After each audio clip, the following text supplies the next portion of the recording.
कलयुग सज धज के आ गए, धर्म धरती में समा रहे हैं। कलयुग सज धज के आ गए, धर्म धरती में समा रहे हैं। माई बाप से मुख से न बोले, मर गए तो गंगा जल ले जा रहे हैं। माई बाप से मुख से न बोले, मर गए तो गंगा जल ले जा रहे हैं। धर्म धरती में समा गए, कलयुग सज धज के आ रहे हैं। धर्म धरती में समा गए, कलयुग सज धज के आ रहे हैं।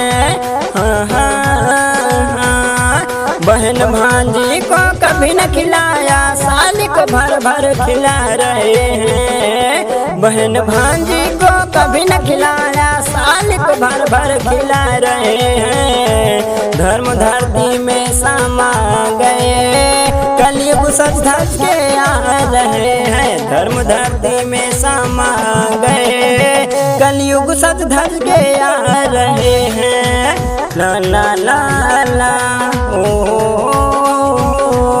हरि दर्शन को कोई न जाए, ठेकों पर लाइन लगा रहे हैं। हरि दर्शन को कोई न जाए, ठेकों पर लाइन लगा रहे हैं। कलयुग सज धज के आ गए, धर्म धरती में समा रहे हैं। कलयुग सज धज के आ गए, धर्म धरती में समा रहे हैं। ला ला ला ला ला ला, ये जी कथा भागवत कोई न देखे, मोबाइल में बात गढ़ा रहे हैं। कथा भागवत कोई न देखे, मोबाइल में आके गढ़ा रहे हैं। कलयुग सज धज के आ गए, धर्म धरती में समा रहे हैं। कलयुग सज धज के आ गए, धर्म धरती में समा रहे हैं। कलयुग सज धज के आ